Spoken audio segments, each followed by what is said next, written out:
In this video, we will be discussing the configurations on how to properly set up your FT-1 device to transmit. If the unit is not transmitting or failing to send the reports over to the PC for whatever reason, you will be able to follow these steps in this video to make sure that your device is configured correctly in order to be transmitting. So the first thing you want to do is notice whether or not your device is connected to the Wi-Fi. And the way to do that is to look up at the top left corner. On the right side of the battery icon, you'll notice your connectivity symbol.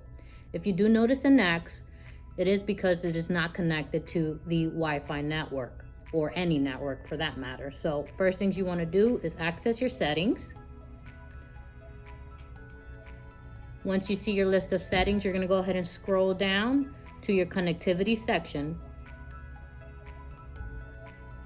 Okay, first thing you want to do is ensure that your device is connected to the Wi-Fi network. So you'll click on or tap on WLAN.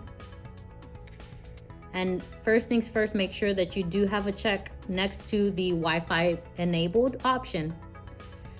And then you'll go ahead and you'll tap on this drop down arrow and select the Wi-Fi network that you want the device connected to. In this case, we'll select ours. Select apply here at the bottom right corner. And then you'll proceed to the security tab, in which you will enter the password.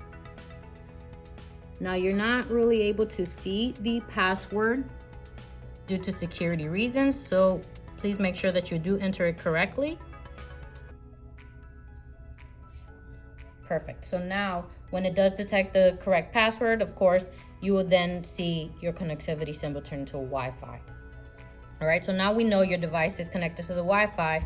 Next step will be to select the software that is installed in your computer. So in our case, the options you do have are Schiller Link or Schiller Server. So you'll have either one installed onto the computer.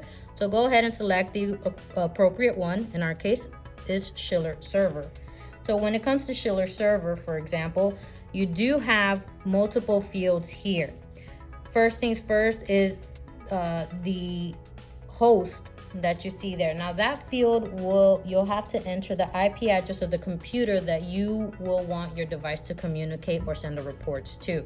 So verify that IP address and make sure that you enter it here as exactly as you see it on your computer. The following option is to allow this checkbox here to remain empty or unchecked. And then for the port, make sure you see 8181, and as for the user and password, you'll have default. And as for the password there, you don't see it, but it is system, okay, all lowercase. After ensuring that all of that information is correct, you can easily go ahead and press test connection, and you should get a message that says that it has connected. If it does fail, it could be due to information that is incorrect, or if you are sure that everything is configured properly on your FT-1 EKG machine, then the problem more than likely will reside on the computer that it is trying to communicate with, which can be several reasons, from IP addresses changing, services of the software not running in the background, multiple reasons. So if you are having trouble with that, I do recommend you contact our service department for further technical support. Thank you for watching.